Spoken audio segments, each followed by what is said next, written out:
Hi అండి. ఈవేళ మా దేవుడిని చూశారు కదా! ఎంత బాగున్నాడో అనిపిస్తోంది.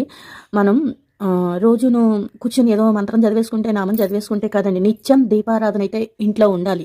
అందులోనూ దేవుడికి ఎవరికైనా అనిపిస్తుందో లేదో తెలీదు గానీ, నాకైతే మాత్రం పువ్వులు మాత్రం నిండుగా పెట్టుకోవాలి.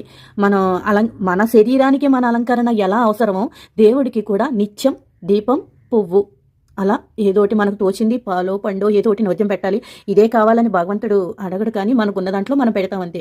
అయితే పువ్వులు మాత్రం నాకు చాలా బాగా నచ్చుతాయి. నేను ఎక్కడికి వెళ్ళినా సరే దేవుడికి ముందర ప్రాధాన్యత ఇచ్చేది ఏంటంటే పువ్వులు మాత్రం రేపు దేవుడికి ఏం పెట్టాలి, రేపు దేవుడికి పువ్వులు లేవే అని అనిపిస్తూ ఉంటుంది నాకు మనసులోను. నేను నిన్న కడియప్లంకి అయితే వెళ్ళినప్పుడైతే పువ్వులు తెచ్చుకున్నాను. అక్కడ రీజనబుల్గా ఉంటాయి కదా కొంచెం రేట్లు అయితే మాత్రం. మనకి రోజు వీధిలోకి వచ్చేవాళ్ళ కన్నా కొంచెం పువ్వులు అయితే చాలా బాగున్నాయండి. పువ్వులు నాకు నిజంగా చాలా ఆనందం వేస్తుంది అనమాట. ఇలా మన శరీరాన్ని మనం ఎంత అందంగా చూసుకుంటామో, పువ్వులు పెట్టుకోకపోయినా మంచి చీర కట్టుకోవాలి, మంచి బట్టలు కొనుక్కోవాలి, ఫ్యాన్సీ అని అనిపిస్తూ ఉంటుంది కదా సంథింగ్. అలా అనిపించే కన్నా నాకైతే మన అలంకరణ మన దేవుడిని పువ్వులు పెడితేనే అంత అందంగా కనబడతాడనమాట. మనకి ఓపిక ఉన్నా లేకపోయినా సరే నిత్యం మాత్రం నేను ఈ దీపం అయితే మాననండి. మ్యాక్సిమం ఎప్పుడో కానీ సంవత్సరంలో 1 రోజు 2 రోజులు అంతే ఓపిక లేనప్పుడు కానీ నిత్యం అయితే నేను ఈ పూజ మానను, ఈ పువ్వులు మానను. మీకు రోజు చూపించి కొంచెం విసుగుగా అనిపిస్తుంది కానీ నేను అందుకే చూపించాను. మా దేవుని ఇలా అలంకరణ అయితే మాత్రం నేను పువ్వులు దొరికితే ఇంకొంచెం ఎక్కువ చేసుకోవాలని అనిపిస్తూ ఉంటుంది నాకైతేను.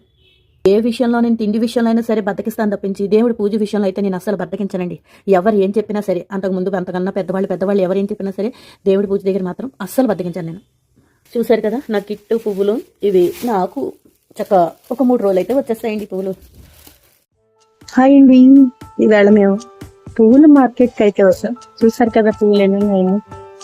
చాలా చాలా పూలు అయితే ఉన్నాయి. పువ్వుల్లో కూడా రకాలు చామంతి పువ్వులు చూసారు కదా. చామంతి పూలు 7 రకాలు ఉన్నాయి. అదో రకం చామంతి, పైన రకం చామంతి, ప్లస్ ఇవో బంతులు. పూలు అయితే మాత్రం సూపర్ ఉన్నాయి. చాలా చాలా ఉన్నాయి. రీజనబుల్ రేట్ అయితే మాత్రం. ఇక్కడ ఒక రకం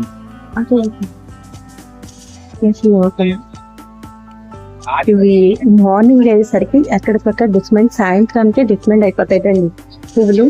నాకైతే చాలా బాగుంది, నచ్చింది. పువ్వులు చూసుకుంటా ఎంత బాగున్నాయంటే చాలా ఫ్రెష్గా ఉంది. అయితే తీసుకొని ఇచ్చారు. వీటి పువ్వులకి మనం బజార్లో బయట మన ఇంటి దగ్గరికి వచ్చి కొన్ని పువ్వులకి అయితే మాత్రం చాలా తేడా ఉంది.